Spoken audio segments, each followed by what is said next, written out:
Why don't we get started, just so we don't take time away from the next panelist.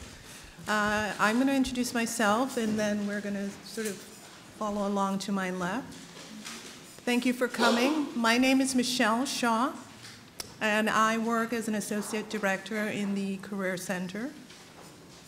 I should mention a couple of things about me. I am a class of 1995 an alum. I'm an immigrant and a first-gen student, so welcome my people. Thank you. So I work in the Career Center, as I said, and I just wanted to bring up our website.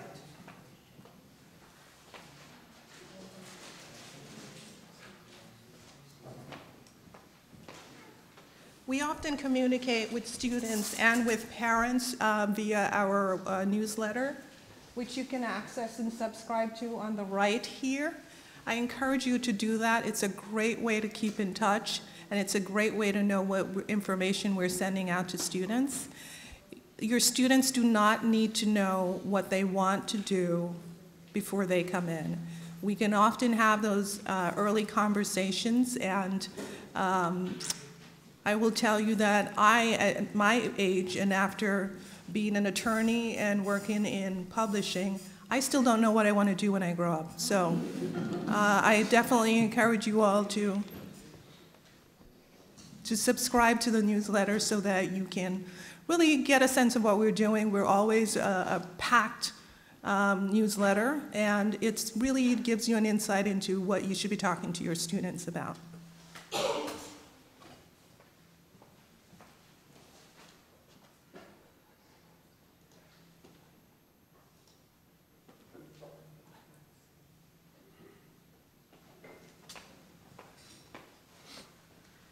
I wanted to bring up this screen because I'm sure there's a burning question on all your minds about how our students are getting jobs and what percentage of our students get jobs.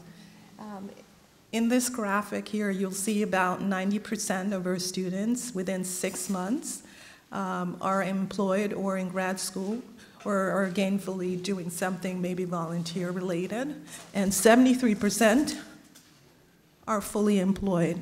So the gist of my message to you is to come in early and come in often and do have those conversations with your students.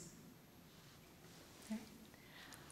My name is Eiko Marugo Sonowar. I am also a graduate of Williams, and I am also now a professor in the history department. And so the question of this panel is, what can you do with a Williams degree? And I'm going to ask a slightly different question, which is related, I promise, which is, what do you learn through a Williams education? Because I think the answer to that question and the what can you do with a Williams degree are actually very closely related. So I'll talk about 3 things really quickly.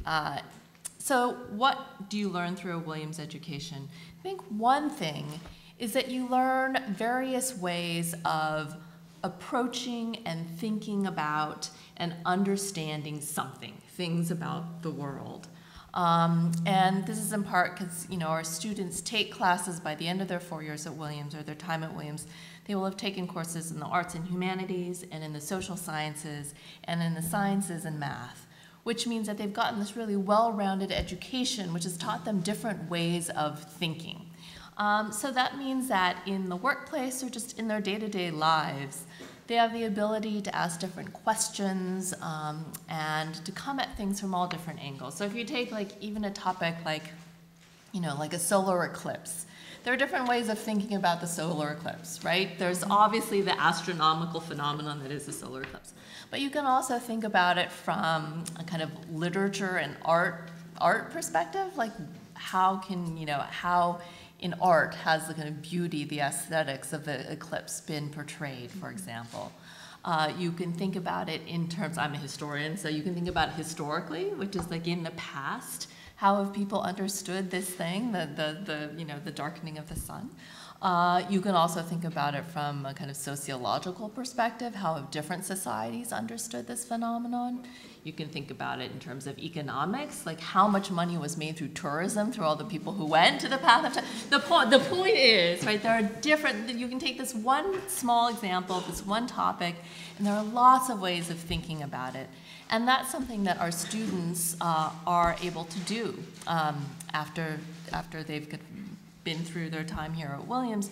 What that means, I think, in terms of workplaces and careers is that they are wonderful problem solvers. Mm-hmm. You can take an issue, you can take a problem, you can approach it from all different angles, ask all different kinds of questions about it.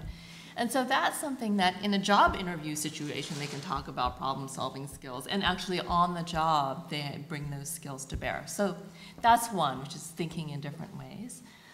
The second thing is, and this is going to sound a little bit cheesy, but they learn how to learn. So I remember when I started as a student at Williams in my first semester, I picked up my books before the semester started, and I looked at this big pile of books, and I thought, there's no way that I can read all of this, which is like it was more reading for a week or two of classes than I had done in months in high school, and I thought, oh my God, how am I going to tackle this? And I went to class, and there were lots of moments when I thought, I just don't get it. And that is a good thing, because that is kind of where learning starts, I think. And what students learn in a class is how do you make sense of all of this new information, and a lot of new information. And that's what the classes should be teaching the students. Now, I'll add as a kind of quick add-on to that, which is that students should also always feel that they should ask for help when they need it. And I'm a professor, so I'll talk about it from the professor standpoint, which is that Williams professors, we are here because we like working with students.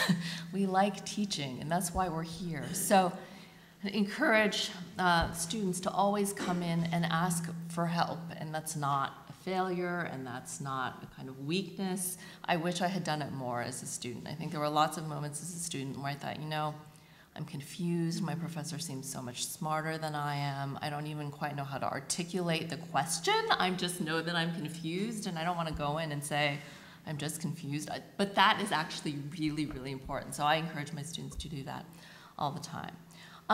So what does that mean, learning how to learn in terms of a career or the workplace? And I hear this from friends of mine who are doing a lot of hiring, which is that the Williams student might, in terms of specialized or technical knowledge, be a little bit behind for the first couple weeks. But within several weeks, they are up to speed, they are kind of running with it, and they will continue to learn.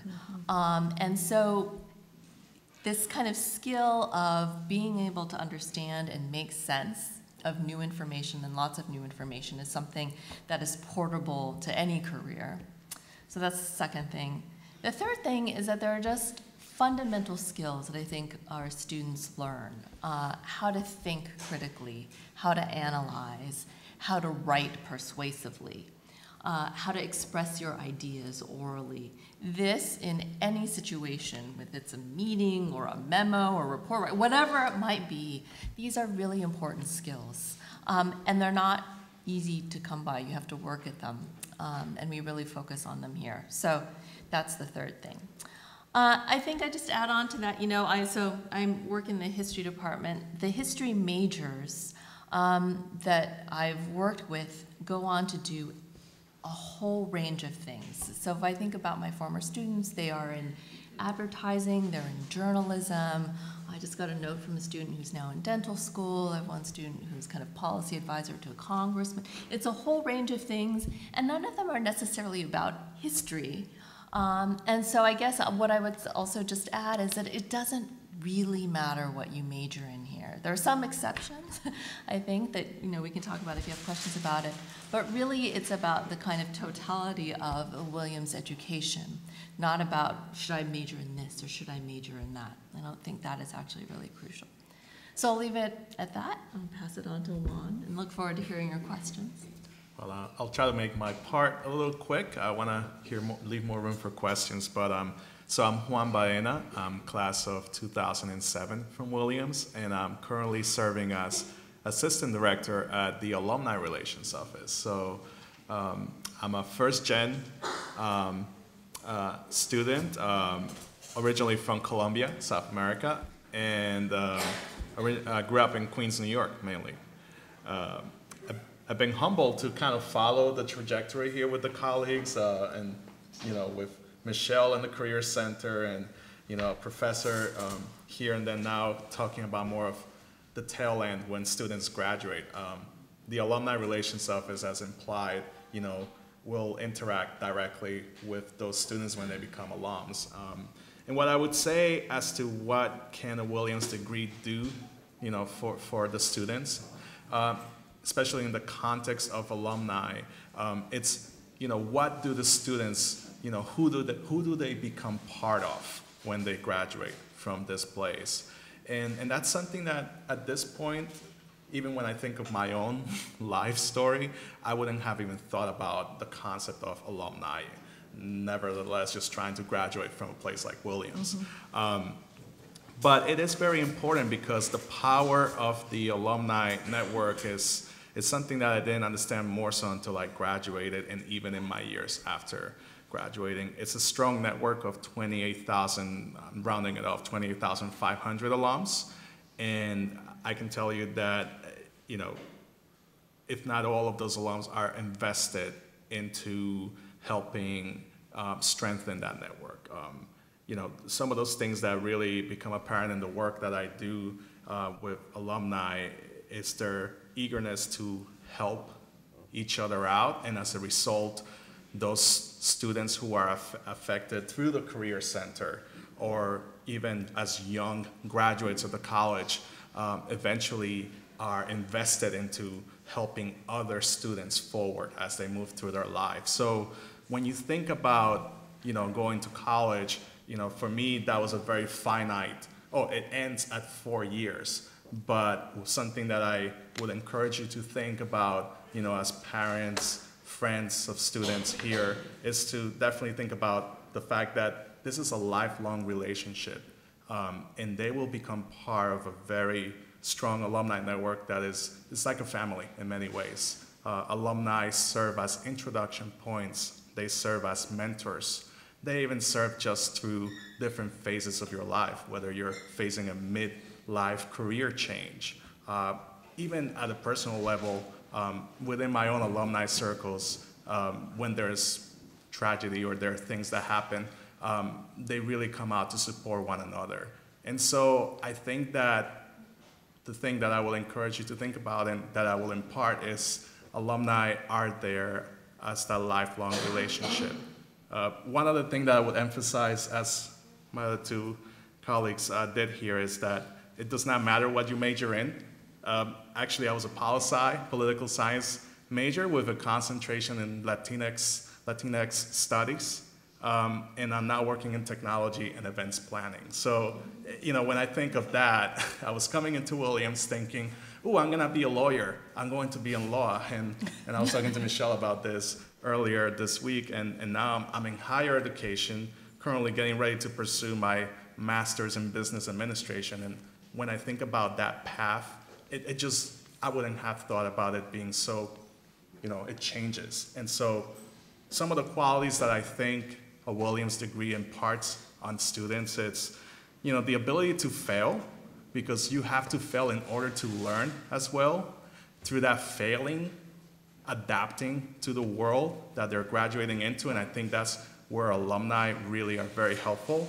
And then thriving as well, making sure that they find what they're passionate about. Just gonna pull up a graph for a moment. Oh, you pulled it up, great. So you may have seen this graph here. It's a little hard to see in terms of the writing, but to the left of the graph are majors at Williams that have been grouped into different categories. So arts, philosophy, history is in there. So the left-hand side has majors, and then the right-hand side are different career industry groups. What's fascinating about this project that took place a few years ago with students and faculty is that it looked at, where were students in that current time and what industry they were working in. And as you can see, those paths are not so linear. So they were all over the place. They could be in the health and services. They could be in K-12 education. They could be in insurance or management, banking or finance, etc. So it's not linear. And what's really powerful about the alumni network is people will constantly be changing careers or their paths, and alumni are a very strong baseline to be able to reach out to for help in those processes. So I'll leave it at that, and I mean, unless anyone has any other comments, we can open it up for questions. Thank you. The students who choose Williams, many of them also had a choice of Amherst and Swarthmore. Is there anything that you could give us as parents as summarizing why they made the right choice? Well, they made the right choice because Williams and Amherst have always had this on the books rivalry, and you made the right choice because it's Williams. Now, seriously, one of the things that we keep echoing is that adaptability that the liberal arts education affords you, and the deep, deep alumni network that we have. When I'm working with students who are interested in, oh goodness, whether it's publishing or whether it's working at Sotheby's or whether it's working in education, I can always say, well, speak with this alumni or speak with that alumni. We have such a diverse network in terms of industry and job function that it's very rare where I will have a student where I can't connect them with somebody who has blazed the path before them. And I'll give you an example. I majored in English and anthropology. I started out in English, and if you've heard people say, well, what can you do with an English degree other than maybe going into publishing? I did go into publishing, but I also went into law. And I think that that liberal arts education, specifically at Williams, where there are so many resources to nourish you, and that, again, that deep alumni network, I was able to connect with alumni because I had no lawyers in my family. I have no idea what law was about, other than what I'd seen on TV, and as you know, what's on TV is not what reality is. So what I appreciate about the Williams brand, above all others, again, is that connectivity and that adaptability. I think so. This is actually more something that Juan should talk to you than I should. But Michelle's first comment about the Williams-Amherst rivalry actually demonstrates something, which is that Williams alums are really passionate about this place. And that's partially because of the experience that they have here. But it's also, it also means, and this is an experience that my husband's also a Williams alum, that I've been kind of amazed by, which is that he can send an email to someone he's never met, but that person is a Williams alum. There's no reason why this person needs to take time out of their day to respond to you. But if he has advice about, like, well, I'm considering these two jobs, or what should I do, this career path, he always gets an email response back and a call back and a long response. And that is something that now he also tries to pay forward, which is now he'll get emails from students or recent alums will be like, well, I don't know, I'm kind of considering a career in this. And he also now then always makes sure that he responds.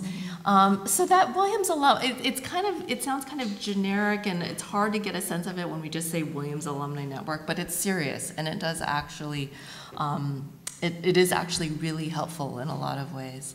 And I'd say just from the academic standpoint, there are various ways, and I won't list them all, where I think Williams is particularly strong. So for example, in terms of sciences and the extent to which our students do research in the labs with professors, for example, is really unrivaled, I think.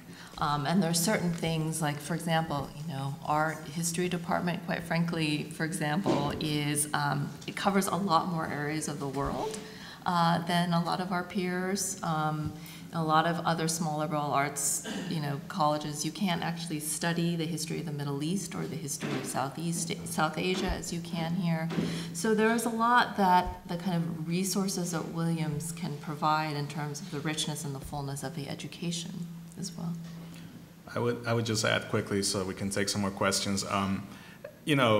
For me, the experience definitely had its ups and downs. I mean, in terms of, the kind of failure part that I talked to in my remarks earlier, coming in from inner New York into Williams you had to adapt, right? And I would say geography is different, right? I mean, that's, Amherst in itself, even though some of my fellow alums will be like, it's a fine institution in its own merit, right? And they have great professors as well. Again, I can hear my alum friends being like, please don't. But to be honest, for me, the geography was one of those things that, it took time to adapt. And, but at the same time, it gave a space for you to fail and grow through a community that's more intimate. And so, when I think of my friends that I still talk to this day and that are my base support network,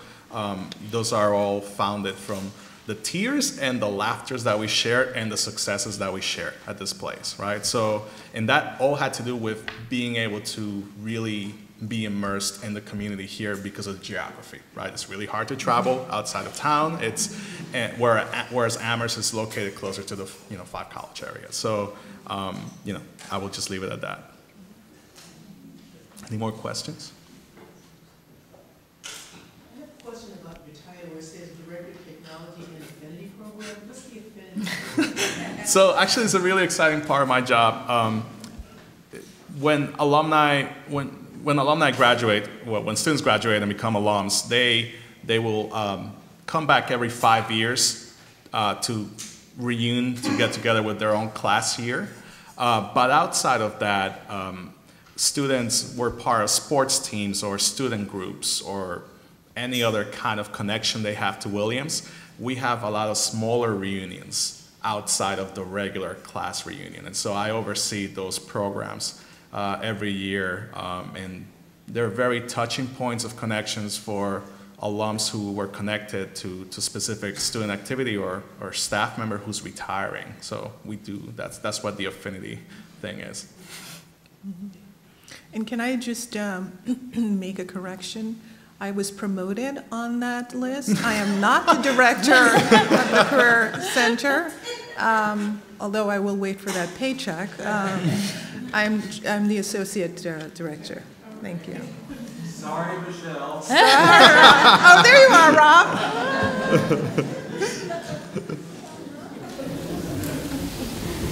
Any other questions? I do have a question. So, as you think about, I forget what percent you said of the graduates within 6 months are, I don't know if it was the 90-something or the 70-something that were either employed or graduate school. 90. And if you think about the ones that are just employed, I mean, how do you guys facilitate that? Do a lot of companies come to campus to recruit? Because a lot of times experience, a lot of the folks that are starting are straight out of high school, right? And they don't have workplace experience. So how does it sounds high, usually 70-something to go on to be employed. That sounds really high. So how do you guys hope that to happen? Well, that's a great question. And I think that sort of goes back to what Juan was saying, that geographically we're a bit isolated.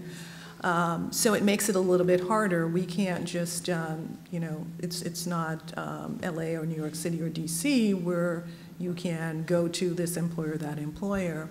We've built a strong pipeline with employers, and a lot of them are alums who are coming back or have created a specific access for Williams students where they're going to get a first look or a deep look at their applications.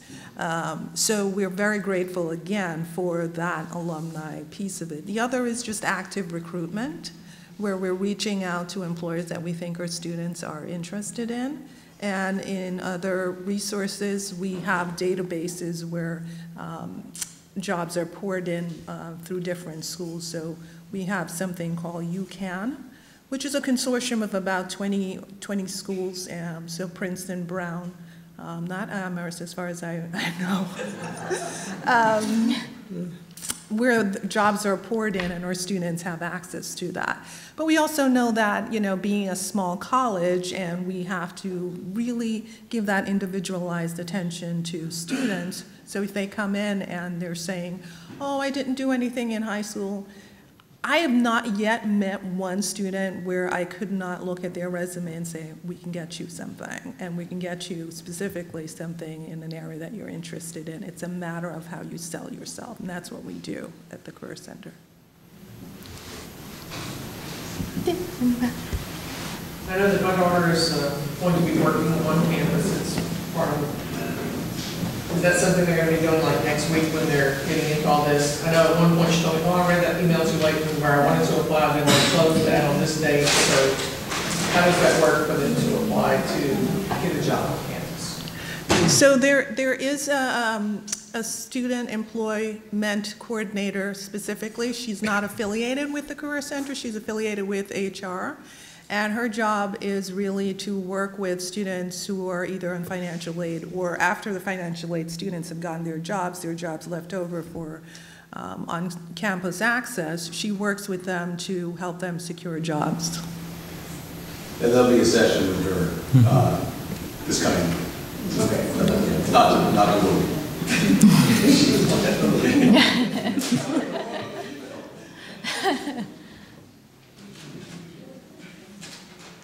Hi.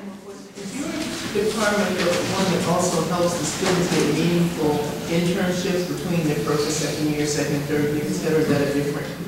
No, that's my, yeah. So I have a question on that question. Okay, I like that. If a student began the program here, in their mind they want to pursue a PhD, can that conversation occur at this time, or do you prefer to push it off until you feel they're more mature and they've been in the program? Or can they start on an intentional track to get to that point? So if a student's interested in a PhD, they can definitely start having that conversation with professors in that area as soon as they step foot here. I mean, that's one of the many things that they can talk about with professors and should talk about with professors. So, I've had students come to my office in the first week saying, like, I want to get a PhD in history. And so, so we talk about that. I think that there are downsides to that as well as upsides. And we talk through all of that, but that conversation can start anytime. It's never too early for that. Yeah. And if you wanted to get something besides a PhD, if you're looking at the MD program or the law school program or the Master's in Public Policy program, those are all conversations that start early, especially for the pre-med folks. I counsel students interested in Master's in Public Policy, PhD in Public Policy, or law school.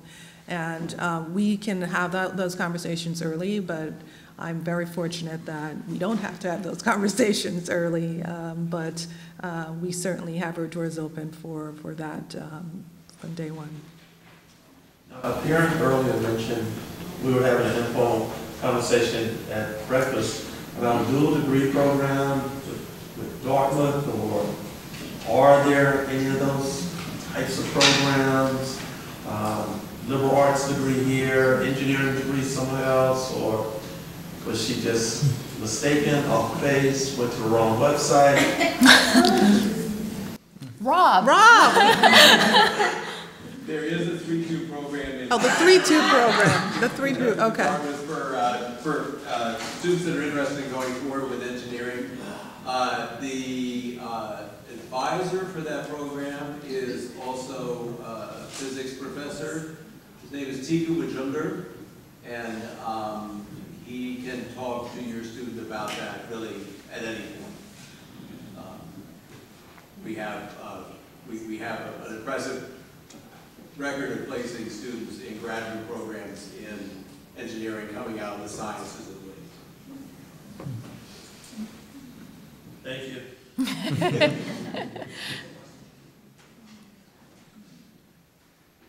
Other questions?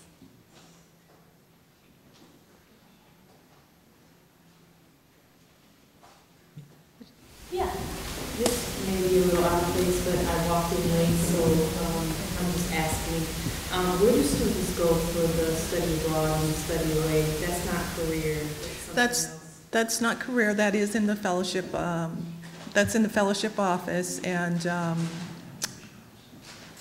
I forget what the other office is, but that's in Hopkins. There's a study abroad. There's a special Yeah. coordinator for that. Yeah, there's a study abroad coordinator.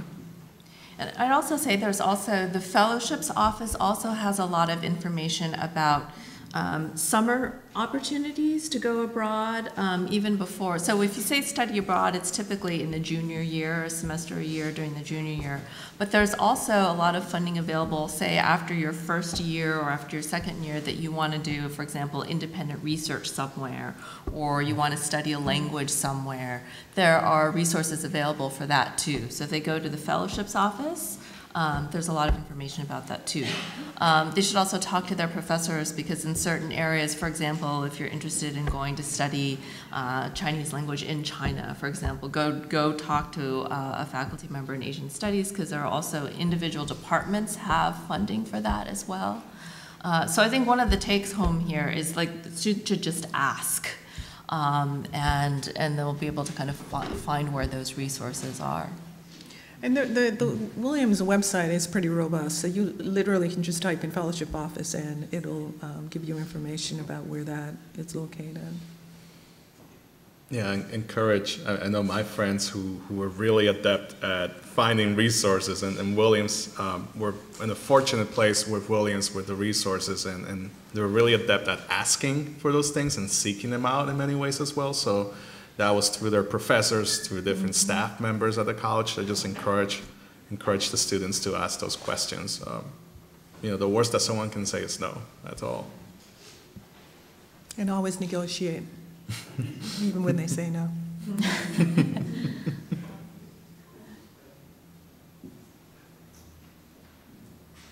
Any other question? Anything that might not seem directly career related, but any questions about majors and choosing a major or summer opportunities? Or perhaps your son or daughter has an interest in an area that you may be concerned about? Yeah. Oh. I'm sorry. You go. What does the journey through the math department look like here? The journey through the math department. So different majors are different in terms of, there are some majors that are a little bit more sequential than others. So the math department is one where, and this is where kind of earlier conversations are helpful, which is like there's a sequence of courses that you need to take. So, you know, you need to take calculus before you take multivariable calculus, before you take linear algebra, etc. If you go to the math department website actually lays that out really nicely, so I won't walk it through. But also, our math department is really well known for really great undergraduate teaching. We graduate way more math majors than we should be for a college of our size. So that's a really good example. So I can't walk you through that now. Yeah, the math department website will do that. There are other majors where it's not quite so sequential. So, you know, English is a little bit like that, sociology is a little bit like that, history is certainly like that, which is, for example, I'm teaching this fall a course that is not technically at the 100 level or what's called, you know, the introductory level, but I've got first year students in there. I welcome that. You know, you can kind of navigate your own way through the major. It might be that you like a particular kind of history or a particular area of the world, and there's lots of flexibility to do that. So different majors are kind of structured in different ways. But also, as you know, students don't choose their major until the end of their sophomore year. And so we encourage them to explore. I mean, I usually encourage students in their first year to take some of what they know from high school that they like, and that's good. See what that feels like at the college level, but also take some stuff that you have never heard of or have not had the opportunity to take before, you know, whatever that might be. It might be comparative literature or religion or philosophy or whatever that is, and explore and see if you like it. I think that exploration is also part of what a liberal arts education is. But how does a student navigate around having a nervous breakdown in the course load?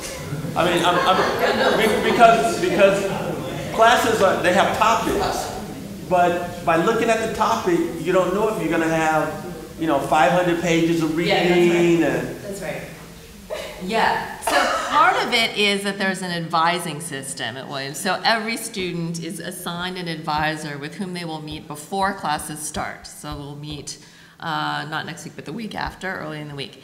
And one of the advisor's jobs is to say, like, you want to take like 3 classes that all have labs, and this class with a professor that we know is notorious for assigning a lot of reading. So that's a moment where the advisor will say, like, wait a minute, you need to think about that. Or for example, like, you want to take the 2 lab classes with an introductory language that meets every day with this infamous history professor that assigns like 2 books a class. So those conversations happen with the advisor. Also though, if the student goes to the first day of class, they'll get the syllabus which lays out like what the expectations are. So how many problem sets in a math class, or how many papers in a writing class. And I always tell students, like, sit down with that and look at what the workload is, and also look at when things are due, because sometimes they are like, you just happen to sign up for classes where everything is due in that same week, and like you might want to step back and think about that. And so that's a time where, first day of class, when you get that syllabus, to look at it carefully and look out ahead. Also, students there's a period, a 2-week or so period called add drop, where they can switch classes. So the students are not locked into what they are currently registered for.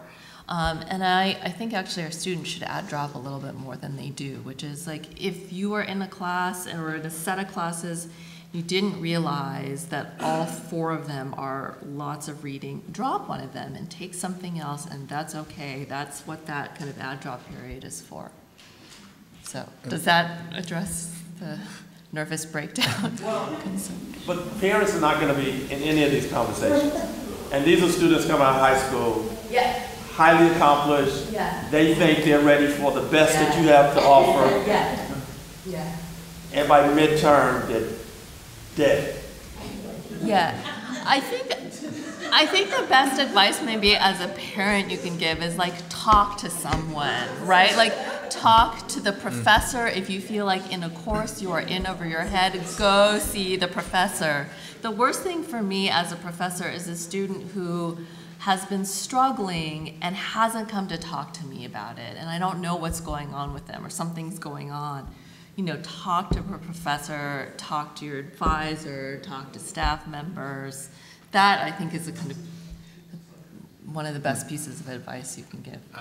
I would say that, being one of the students, who broke down on my first year and just trying to think about it. No, to be serious, in fact, that whole piece of not reaching out to professors was something actually for me that, in my family, you kind of like, oh, you earn your way through, and you're like, I'm not going to ask for help, I'm okay. And I was top of my class graduating from high school, and then when I saw my grades in my first fall semester, I literally, and I let it go on too long, actually. So I can echo what, Professor Eiko is saying here, and that is, just encourage them to reach out for help as much as possible in every sense of the word. That is something that will be really helpful the earlier they do it. And know that also there's going to be a part of learning, and through those failures, it's a whole different phase of your life at this point. And there's some things that are scary in terms of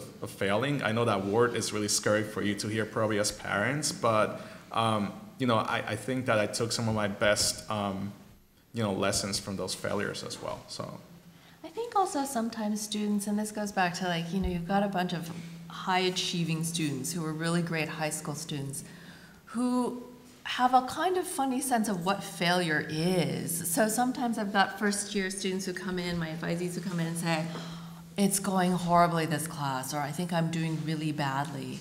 And I'll say, why do you think that? Like, what makes you think that that's, things are not going well? I'll be like, oh, because I got an A-. And I'm like, no. Like, if you are getting an A- in a Williams class, like, that is good. Like, So I think there's a kind of warped sense of expectations. especially, you know, if you're like students coming in who are like straight A or close to straight A students. I will say, as a professor in a history course here, you are not going to get an A from me, or it's going to be really hard to get an A from me. Sorry. Now, like, students are going to flee my classes. No, but it means a different thing in college and in the Williams classroom than it did in high school. And I think that's part of what students have to figure out too. Or like, you know, I got back this paper and there were all these comments about other things I should have thought about. I'm like, yeah, that's how it works here in college. Like, never should you get back a paper where it's like, great, check mark. Like, no, there are always different ways of thinking about things, and you should always be getting comments back, and you can always think more about things. That's true not just of students. I think it's professors, we do that to each other, is writing all the time. So what that, you know, what students might think of as failure may not actually really be failure at all. That's another thing. That's a great Great note to end. Thank you so much. Thanks. Thank you all for coming.